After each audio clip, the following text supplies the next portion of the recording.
चुनावों को कुछ दिन ही शेष बचे हैं और ऐसे में हर पार्टी का नेता अपनी पार्टी के उम्मीदवार को जितवाने के लिए जी जान से जुटा हुआ है।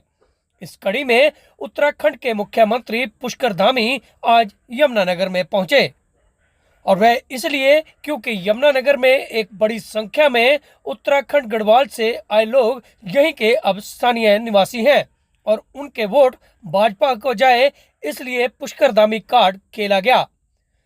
उत्तराखंड के मुख्यमंत्री पुष्कर धामी जब यमुनानगर में पहुंचे तो उनका जोरदार स्वागत किया गया। भाजपा कार्यकर्ताओं ने पुष्कर धामी के वेलकम के लिए बड़ी संख्या में गढ़वाल से आए लोगों को एकत्रित भी किया हुआ था और जैसे ही गढ़वाल के लोगों को पता चला कि पुष्कर धामी उनके बीच आ रहे हैं तो उनकी खुशी का ठिकाना नहीं था। हालांकि मुख्यमंत्री पुष्कर धामी अंबाला से प्रत्याशी बंतो कटारिया और कुरुक्षेत्र से प्रत्याशी नवीन जिंदल के पक्ष में इन लोगों से वोट मांगने के लिए आए थे। पुष्कर धामी ने साफ कहा कि भाजपा को जिताने के लिए गढ़वाल से आए लोग भाजपा को ही वोट डालें। ऐसे में तमाम भाजपा कार्यकर्ता मंच पर दिखाई दे रहे थे। पुष्कर धामी से पहले बंतो कटारिया ने भी इन लोगों को संबोधित किया।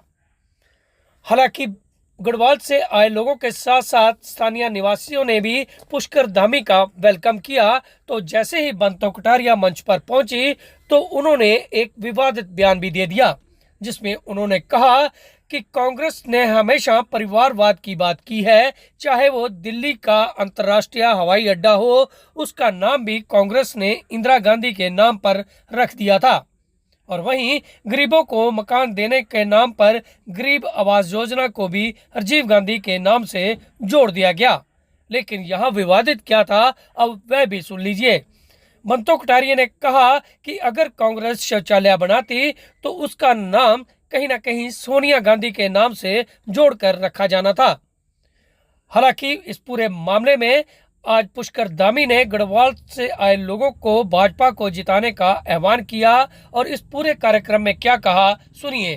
10 साल से पहले अगर मैं कांग्रेस की बात करूं तो मैं कह सकती हूं कि आपके बीच में कांग्रेस वाले भी वोट मांगने आएंगे। 60 साल में आप कांग्रेस से 60 सवाल पूछना अगर उन्होंने इस देश के लिए किए हो, सवाए गांधी परिवार को ऊपर उठाने के लिए अगर दिल्ली में कहीं एयरपोर्ट बन रहा हो तो उसका नाम इंदिरा गांधी रखा जाएगा। अगर कहीं गांव में पंचायत घर बन रहा हो तो उसका नाम स्वर्गीय राजीव गांधी के नाम से रखा जाएगा। और गलती से कहीं शौचालय या सचिवालय बनाने की बात हो तो श्रीमती सोनिया गांधी का नाम रखा जाएगा। बहनों, आज इस ऐतिहासिक और औद्योगिक नगरी यमुनानगर में मैं आप सबके समक्ष भारतीय जनता पार्टी की प्रत्याशी आदरणीय श्रीमती बंतो कटारिया जी के लिए आप सबका सबके बीच में आया हूं। मुझे कह सकता हूं कि अंबाला लोकसभा में इस बार 2014 और 2019 का भी रिकॉर्ड टूटने वाला है और आप सब बंतो और कुरुक्षेत्र लोकसभा भी आसपास के क्षेत्रों में भी पूरे हरियाणा में इस बार फिर से कमल खिलने वाला है। मुमकिन है भाइयों बहनों, मोदी है तो मुमकिन है। आरडी मोदी जी के मार्गदर्शन में देवभूमि उत्तराखंड के अंदर भी अनेक ऐतिहासिक निर्णय लिए गए हैं। भूमि को, उसके मूल स्वरूप को कोई खराब न करे, उसके लिए हमने कुछ कड़े निर्णय लिए हैं। जैसे हमने वहां पर धर्मांतरण का एक सख्त कानून बना दिया, दंगा रोकने का सख्त कानून बना दिया।